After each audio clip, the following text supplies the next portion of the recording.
Azria. Bonjour David. Bonjour à tous, Ilana, bonjour les juifs et à ceux qui mangent des beignets de crevettes cachères. Les amis, très heureux d'être là aujourd'hui, mais j'ai un gros problème avec ces restaurants qui inventent des plats un peu mythos, quoi. Les crustacés, nous les juifs, on n'a pas le droit. Donc arrêtez vos fausses crevettes au goût de surimi ou des fausses coquilles Saint-Jacques sans goût, il faut arrêter. De toute manière, les juifs au resto, c'est les pires clients du monde. Tu manges avec eux, ils veulent savoir exactement ce qu'il y a dans le plat. Alors il y a quoi dans l'entrecôte? Bah une entrecôte, monsieur. Dans la tête des juifs, le chef ne peut pas se faire plaisir, mettre un peu d'épices, etc. C'est pas possible. Je veux revenir aussi sur Roland Garros. Vous avez vu, là, c'est le retour de Roland Garros. Ah, quel kiff, hein. À vous, les après-midi, à faire semblant de bosser en télétravail, hein, Ilana. À vous, les étudiants, à dire que à la fin du set, je reprends la géographie et 5 heures après, t'es encore sur un match dans lequel un Français n'est finalement pas remonté sur le match. Les Français, on est vraiment nuls en tennis, c'est vrai. On n'a pas le mental. J'ai l'impression de me voir en terminale S devant une copie de physique-chimie. Je perds tout le temps mes moyens. Et j'essaye de regarder sur la copie du gars à côté. Vous avez triché, vous, Ilana, à l'école ou pas? Non, pas du tout. Moi, je me rappelle à l'école, je sais pas si vous vous rappelez en CP, quand on devait lire des phrases à haute voix, on avait une technique et des petits. Vous vous rappelez de cette technique? On comptait le nombre de personnes qui étaient avant nous pour savoir sur quelle phrase exactement on allait. C'était pas incroyable. Sauf que la prof, des fois, elle tombait sur une personne qu'elle aimait pas, elle faisait lire 2 phrases, ça décalait tout le bordel. T'étais perdu. Non, moi j'aimais bien l'école aussi parce qu'on pouvait vanner les copains. Moi, j'avais des amis, ils avaient des noms bizarres. J'avais un ami à moi, il s'appelait Jonathan la boutique. Tous les matins, on lui faisait la même vanne. Alors, Jonathan, la boutique, elle est ouverte, incroyable. Le festival de Cannes est fini aussi. Hein. Il y a beaucoup d'infos, beaucoup d'actu. Bon, bah oui, beaucoup d'actu. Et dommage, hein, je suis passé devant, je me suis pas arrêté avec des piques-assiettes. Hein. Vous connaissez, vous, les piques-assiettes? Bah moi si, hein, de 8h à 8h30, j'en connais, c'est fou, ces gens qu'on veut imposer de force sur une autre chaîne de radio. Madame Avia, bonjour, comment allez-vous? Alors, j'ai lu sur votre page Wikipédia que vous avez étudié à McGill à Montréal, c'est vrai? Tout à fait. Moi aussi, sauf que j'ai étudié à l'UQAM, c'est un peu moins prestigieux, un peu moins ouf.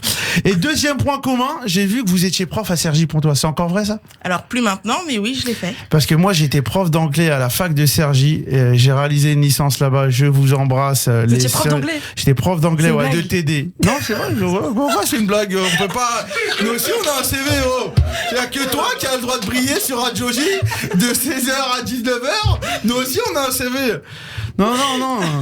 J'ai vu aussi que vous étiez togolaise, c'est ça? Tout à fait. Et mon meilleur ami sergétien est togolais, je l'embrasse. Vous connaissez ces gens racistes à chaque fois ou antisémites qui se justifient? Non, mais moi je suis pas antisémite. Mon voisin, Monsieur Chiche Portige, tous les vendredis m'appelait pour lui mettre France 2.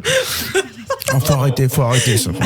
J'ai vu aussi un autre truc, point commun. Enfin, c'est pas avec moi, du coup, c'est avec Mike Tyson, Madame Avia. Vous avez mordu un chauffeur de taxi. J'ai vu ça sur votre page Wikipédia. Parce que il vous aurait forcé à payer en espèces. Je vous rassure, si je mange avec vous au restaurant, c'est moi qui paye. Je veux pas d'histoire. Non. Moi, j'ai la phobie de l'espèce. En plus, nous, on paye pas, les juifs, on paye pas en espèces. On a arrêté ça fait de nombreuses années. J'ai vu aussi, vous avez fait en sorte de supprimer quelques trucs sur Wikipédia. Mais fallait m'appeler. Pourquoi? Moi, je suis très bon en informatique. Je vais vous supprimer 2-3 trucs. Moi, j'ai essayé de supprimer ma page Wikipédia. Moi, j'ai pas réussi parce que j'ai pas de page, en fait, parce que je suis juste pas connu, c'est tout. Mais à part ça, non. Moi, j'ai essayé plein de trucs. Mais demandez-moi. Ils disent aussi sur Wikipédia. Mais je crois, Wikipédia, faut relire les infos parce que c'est pas tout le temps vrai. Hein.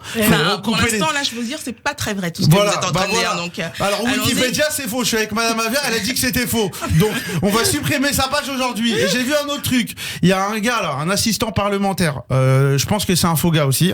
Il aurait dit que vous l'aurez insulté de t'es un faux chinois, tu maîtrises pas Mac. J'aime bien moi la vanne. Je rajouterais même t'es un faux chinois, tu maîtrises pas Mac et par contre le karaté tu maîtrises. Ça passerait mieux. C'est toujours une cartouche, une caresse. Je l'apprends pour l'avenir. Je l'apprends. Ça marche bien.